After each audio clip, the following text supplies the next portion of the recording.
Right then, this is a quick road test video, and this is for a Honda CR-V 2.2 EX automatic diesel. This car's registered RO62FXB, and mileage at the start of the road test is 61,754 miles. The reason we do these videos, very simply, is that we want people who are looking at our cars in an advert online to actually see that very car that are advertised in operation. We know to our costs just how frustrating it can be to go and see a car which can look fantastic and in the description and in the photographs provided, but only to get there to find out when you drive it, it's got a fundamental issue with the car which you clearly should have been told about. So that's why we do it. It's also done on part of the road test route any prospective buyer would go on, and the reason for that is then it would be representative of what you'd feel yourself should you be offered a test drive in the car. The car itself has been very well looked after, and it immediately feels like it. Engine starts absolutely instantly. You've got push button start to start the car, settles to completely smooth and even idle. No warning lights on the dashboard at all relating to the engine or any other part of the car. And temperature running at a third, which is exactly where it's meant to be on one of these cars, and the car's been running for some time now, so clearly up to full operating temperature. The engines are just lovely. It's such a smooth, willing, refined diesel engine, and very, very well matched to the automatic gearbox, which isn't always the case with turbo diesel engines, by the way. They are cam chain driven. There's no cam belts to worry about on these cars, and they've got a reputation for reliability and longevity which is absolutely unmatched in its class. It's a wonderful, wonderful engine. Engine feeds through into the automatic gearbox, which you'd expect from Honda to be good, and it certainly is. Honda, when they designed this car and the one before, basically didn't have an automatic gearbox, which was basically man enough for the torque demands of the engine. So rather than design a new one, they actually used the one out of the Honda Legend, which was their flagship car, and that was a 3.5 litre V6 engine with nearly 300 horsepower, so it's massively over-engineered, and it's why they're so reliable in operation. But it's also a lovely gearbox to use because it's just so smooth shifting, and also the ratios they've chosen are matched basically to extract the best performance and economy out of the engine, and it does a beautiful job of it. Notwithstanding reputation, you should still look for the obvious things on an automatic gearbox. Just make sure that the gear changes are smooth, and they certainly are in this car. And also the fact that when you put it into drive and back into reverse, there shouldn't be any delays or thunks in engagement. And again, in all respects, the gearbox is exactly as intended. Steering of the car for an SUV, basically, it's really, really good because it's positive, it's light, it's accurate, but it also makes the car feel lovely and secure and solid on the road. Very confidence inspiring.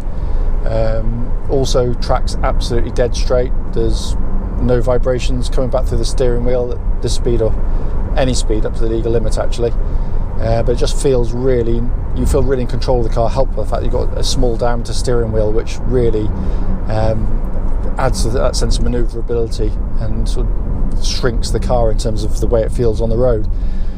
The chassis is brilliant as well, because what Honda have done, and they know this market so well indeed. You know, the CR-V is the best-selling SUV in the world, and there's a reason for it. Obviously, it wouldn't be a bad car if it was. The chassis gives you a really compliant, well-judged ride, which is very comfortable for all occupants.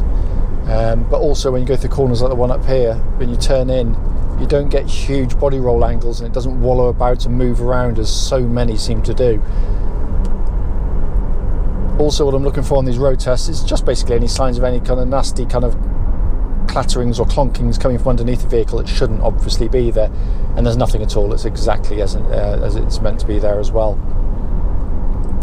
I'll just wait for this car to, in fact I'll do it, no I won't, I'll wait for him to move, and then I'll give the brakes a bit of a shove as well. I'm going to be nice and let this tractor pull in.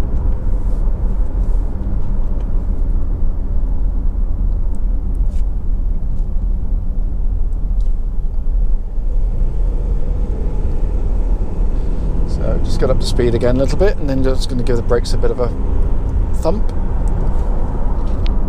That's a really good brake pedal. What I'm looking for is good initial bites, which is what it gives you, but there's no pulsing or vibrations coming back through the brake pedal at all, so all very, very good indeed. Coming inside the car, the first thing you notice, or you don't notice actually, is rattles or creaks from the inside of the car, because there are none. They are absolutely beautifully made cars. It's long been a kind of a pet hate of mine, the fact that motoring magazines always talk about this build quality, and they seem to think build qualities, if a door shuts with a big heavy thud, well, that's satisfying to the ear, but it actually doesn't mean anything. What build quality is how cars stand up day in, day out over many years of use, and this is where the Hondas are absolutely brilliant. It just, every switch has a wonderful quality of actuation, the lack of creaks and groans from the interior, and some of the so-called prestige models, which they rate as being beautifully built when they're new, can be horribly creaky with age, but this is just wonderful in here. Also a lovely place to sit, because you've got brilliant visibility, huge wing mirrors giving you great views to the back of the car, but a dashboard that, whilst very, very well equipped, doesn't phase in any way, shape or form. It's just a very simple dashboard to come to terms with. Sat-nav system and radio incorporated, again, simplicity itself, and when you're technophobe like me, that's particularly important, but all working exactly as it should. Dual zone climate control system, pumping out absolutely ice cold air, by the way, and as I said, the switch gear is just wonderful in its actuation. Heated seats, again, all working. Dashboard is very simple in the information that gives you back: revs, speed, fuel and temperature gauges, but nicely laid out for you. Steering wheel looks and feels pretty much as new in hand, as I said before, lovely and small in diameter as well, but a really, really lovely dashboard to use and a lovely car to drive. I've got one, and it's been a long list of CR-Vs that I've owned for many, many years. There's a reason why I pretty much always have one. Certainly my wife always has one, basically.